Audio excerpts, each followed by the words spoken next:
안녕하십니까. 석동현 변호사입니다. 오늘은 지난 월요일, 그러니까 1월 20일 날 12,000여 명의 시민이 청구인이 되어서 지난번에 문 대통령이 북한의 김정은과 작성한 남북 군사 합의에 대해서 이것이 위헌이고 무효다 하는 그러한 내용으로 헌법재판소에 헌법 소원을 제기한 아주 의미 있고 역사적인 이러한 일에 대해서 좀 말씀을 좀 드리고자 합니다. 제가 공동대표로 있는 한반도 인권과 통일을 생각하는 변호사 모임이 주도를 해서 애국 시민들과 또 군 예비역 장성, 영관급 장교분들도 많이 오셨습니다. 이런 분들에게 뜻을 받아서 남북군사 합의가 위헌이다는 헌법소원을 제기한 것입니다. 헌법소원 제도라고 하는 것은 다 아시겠습니다만 헌법재판소법 68조 1항에 있는 제도입니다. 공권력의 행사로 해서 헌법상 보장된 국민들의 기본권을 침해한 경우에는 그 공권력 행사에 대해서 이것이 무효다라고 하는 의미의 헌법 소원을 제기할 수 있게 되어 있습니다. 그러면 이 남북 군사 합의에 대해서는 어떤 취지로 우리가 했느냐? 좀 정확히 말씀드리면 이 남북 군사 합의는 2018년 9월 19일 날 평양에서 그 당시 문 대통령 방문 시에 송영무 국방부 장관과 북측의 노광철 인민무력상 간에 서명한 판문점 선언의 이행을 위한 군사 분야 합의서, 그것에 대한 것입니다. 그 군사 분야 합의서를 9월 19일 날 작성을 하고 나서 이 헌법소원의 피청구인은 문재인 대통령입니다. 문재인 대통령이 그로부터 약 한 달여 뒤인 10월 23일 날 비준을 해서 나름대로 어떤 법적 효력을 부여하는 그러한 절차를 밟은 바 있는데, 저희들이 헌법소원을 제기하는 취지는 바로 피청구인인 문재인 대통령이 10월 23일 날 그 군사합의서를 비준한 것이 우리 국민들의 정치적 기본권, 또 자위권, 생명권, 안전권, 또 영토권, 우리 헌법에서 명문으로 혹은 명문 규정은 없다 하더라도 헌법 취지상 국민의 권리라고 볼 수 있는 그러한 권리를 침해했기 때문에 그 합의서는 위헌이다 하는 것을 확인해 달라는 취지가 한 가지고요. 또 두 번째는 근본적으로 이 비준이 위헌일 뿐만 아니라 비준의 대상이 된 군사 분야 합의서 자체도 헌법에 위반된다는 것을 확인해 달라는 그런 내용으로 구성되어 있습니다. 결국 앞뒤가 같은 얘기라고도 볼 수 있겠습니다만은 그 두 가지로 했습니다. 다 아시겠습니다만은 경과는 이렇습니다. 9월 19일 날 평양 방문 시에 이 군사 분야 합의서가 작성이 되었고요. 그 다음에 10월 23일 날 문 대통령이 비준을 했는데, 여기서 특기할 부분은 이와 같이 국가 안보에 중대한 영향을 미치는 군사 합의에도 불구하고 국회의 비준 동의를 거치지 않았다는 중대한 절차적 결함이 있습니다. 그런 가운데서 국회 동의 없이 대통령이 직접 해버렸기 때문에 언론에서는 셀프 비준이다 이런 말도 했죠. 이러한 비준을 해서 형식적으로는 10월 26일 발효가 되고 11월 2일 날, 작년 11월 2일 날 남북 합의서 제25호로 공포가 되었습니다. 이 남북 관계에서 작성되는 여러 가지 선언이나 합의나 이런 부분들은 우리가 정식으로 수교한 외국과의 조약과는 좀 다릅니다만은, 그러나 요점만 말씀드리면 그거에 이렇게 거의 준해서 이렇게 볼 수 있는 그러한 또 특수성을 갖고 있기 때문에 이러한 법적인 논리로서 접근을 해보는 것입니다. 아무튼 이 군사 합의를 이렇게 하고 또 대통령이 셀프 비준을 함으로써 11월 1일부터 그 합의서의 주요 내용인 DMZ 비무장비대 상공에서 정찰과 감시를 위한 비행을 중단한다든지 여러 가지 합의 내용이 지금 사실상 시행이 되고 있습니다.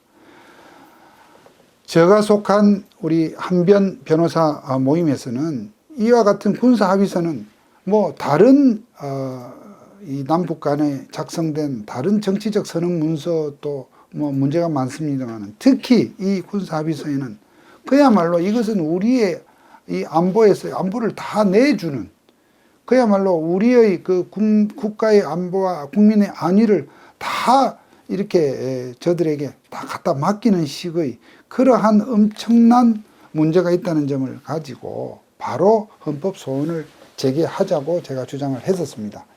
그런데 한편으로 우리 변호사들 몇 사람만의 어떤 그런 주장보다는 좀 더 우리 청구인단을 모아서 이것이 국민들의 기본권, 국민들의 생명권, 안전권을 침해하는 중대한 문제라는 점에서 그 공감대를 더 넓히고 이 문제 제기의 이 의미를 더욱더 심화시키기 위해서 좀 청구인단을 모으자 하는 것에 또 뜻을 모았습니다. 그래서 좀 시간이 걸렸습니다.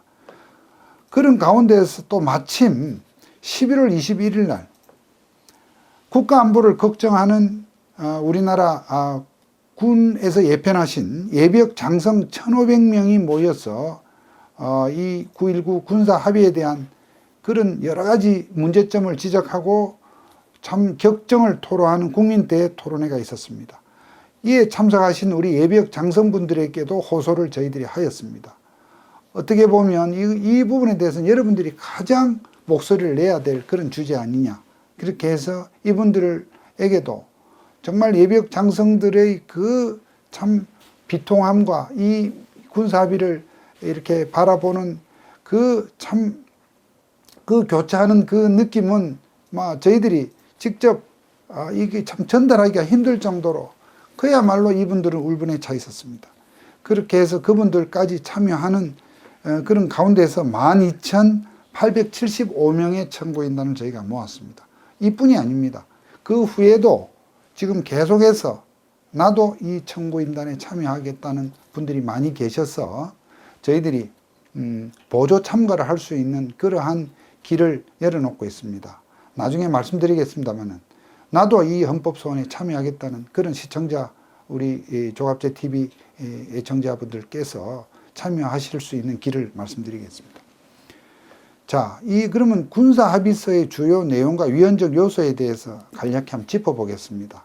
여러분들 말씀 안 들으셔도 이 군사합의가 얼마나 위헌한 건 아시겠습니다만은 그러나 어쨌든 이 헌법소원은 이 자체가 잘못됐다는 것만으로 하는 것이 아니라 결국 우리 국민들의 기본권을 어떻게 침해하느냐 하는 것과 연결이 논리적 연결과 인과관계를 가져줘야 우리의 주장이 인용될 수가 있습니다.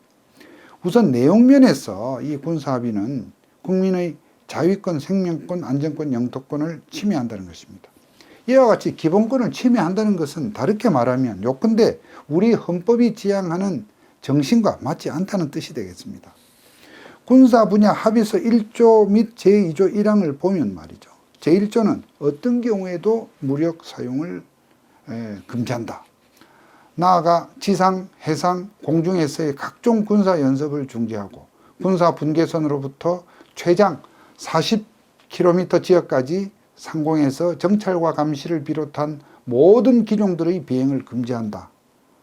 또 제1조 본문은 지상과 해상, 공중을 비롯한 모든 공간에서 적대 행위를 중지한다고 하여 대한민국의 정당한 방어적 군사훈련마저 마치 북한에 대한 적대 행위인 양 그렇게 오도하게 만드는 합의를 하였습니다.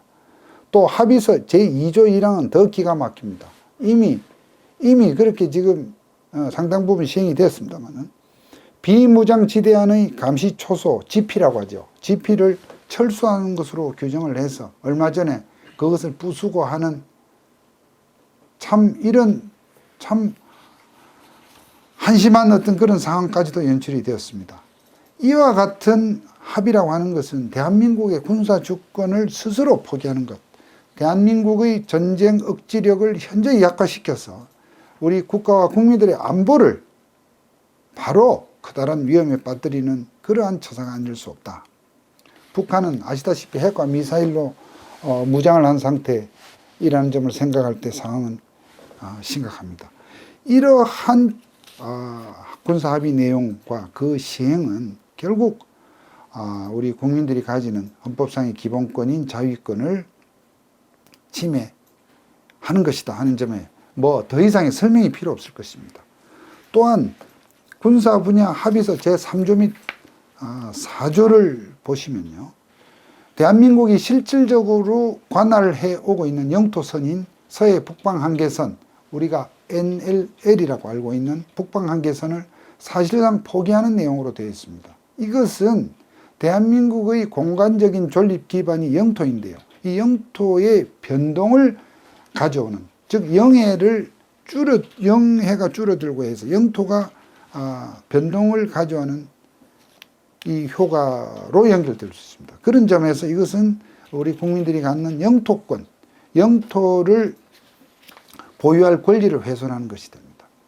이와 같은 군사 합의 내용은 그야말로 북한, 김정은의 그 선의에만 의존하고 실행되는 상황입니다. 북한이 또 김정은이 뭐 어떤 상황에 따라서 얼마든지 마음을 바꿔 먹으면 어떤 일이 벌어질지는 참으로 표현하기조차 힘듭니다.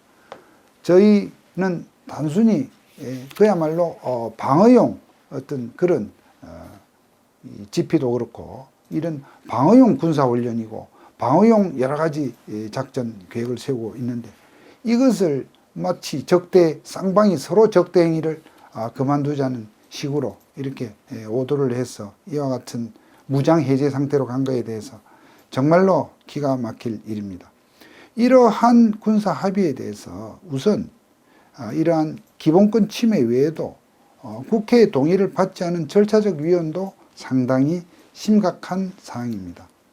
군사합의서는 당연히 국회의 동의를 받아야 하는, 국민을 대표하는 국회의 동의를 받아야 하는 안전보장에 관한 조항으로 봐야 할 것입니다.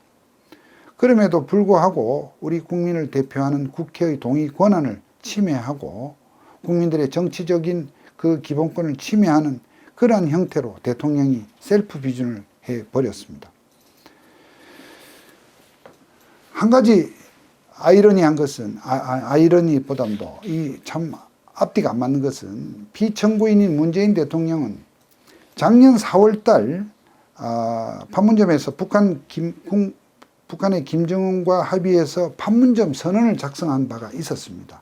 이 군사합의서도 정확한 명칭은 판문점 선언의 이행을 위한 군사합의서입니다. 그런데 그 모체라 할까, 몸통에 해당하는 판문점 선언에 대해서는 국회의 비준 동의를 지금 요청했던 바가 있습니다. 그 비준 동의가 국회에서 지금 진행이 되지 않고 여러 가지 문제가 많아서 통과가 되지 않고 있는 그런 상황 속에서, 즉 몸통이랄까, 몸체는 아직 국회에서 비준 동의가 통과되지 않는 그런 상태에서 그 부속 서류인 군사합의서는 동의도 없이, 국회의 동의를 아예 구하는 절차도 없이 비준을 해버렸다고 하는 것은 그야말로 그 자체로 앞뒤가 안 맞는 그런 일입니다.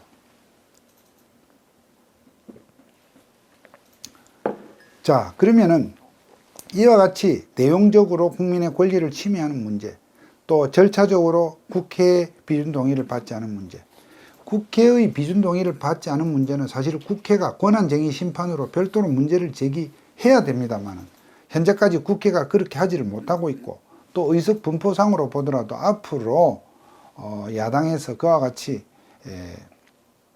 이 권한쟁의 심판을 국회의 비준 동의를 안 받았다는 이유로 권한쟁의를 지금 표결을 통해서 관철시킬 가능성은 지금 낮다고 보기 때문에 그 점 또한 이번에 우리가 헌법소원에서 절차적 문제를 주장을 한 것입니다.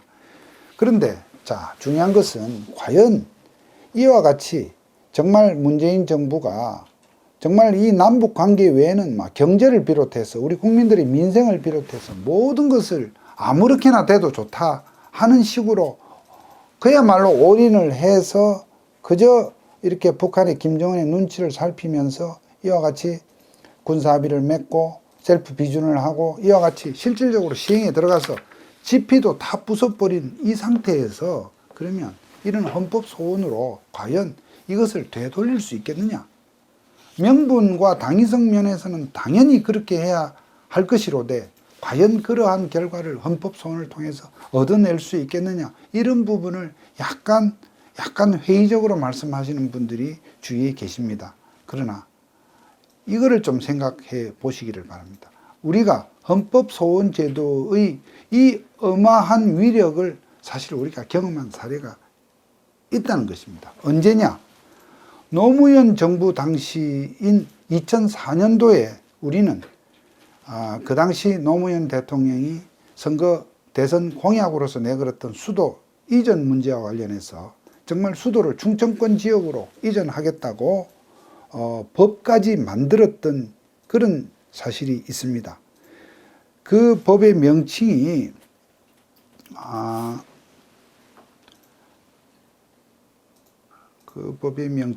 이겁니다. 2004년 1월 달에 신행정 수도 건설을 위한 특별조치법이었습니다.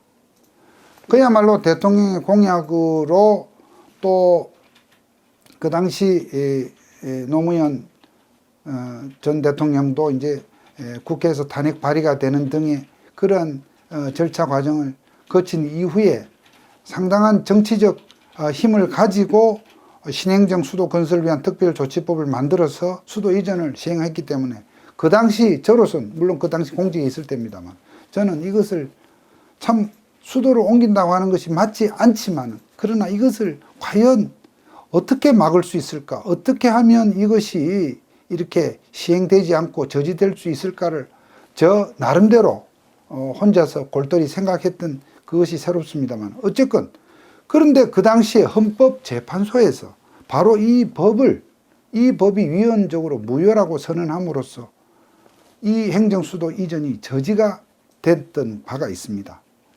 즉 그 당시에 이 사건 번호는 2004 헌마 554호 또 566호 두 개의 사건인데요.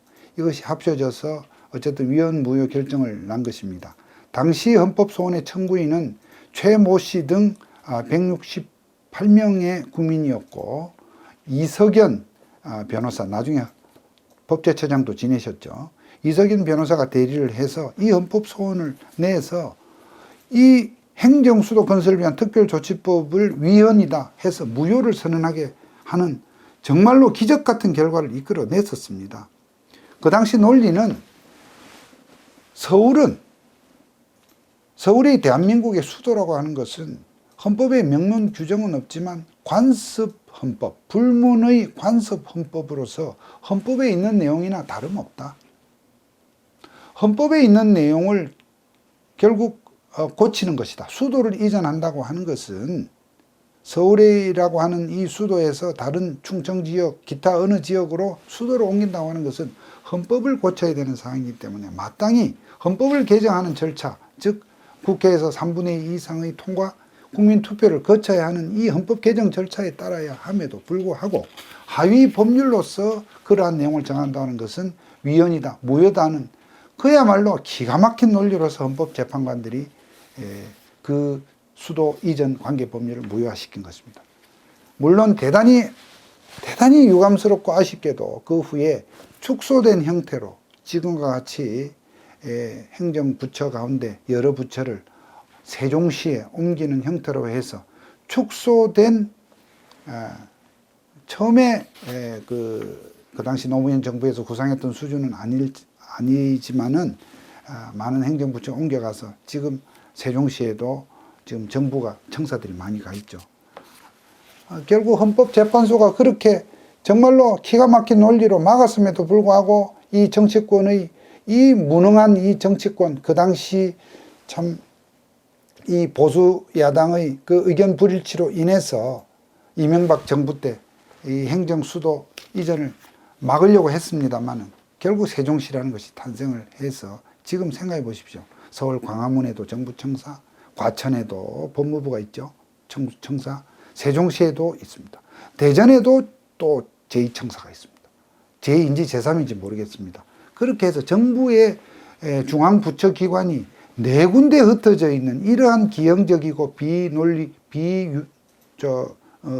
능률적이고 비효율적인 이런 부분은 저는 어떤 의미에서 우리나라 이 관료의 어떤 그런 열정과 시너지 효과를 축소시키는, 저감시키는 아주 재앙적인 그러한 결과를 가져왔다 이렇게 생각을 합니다.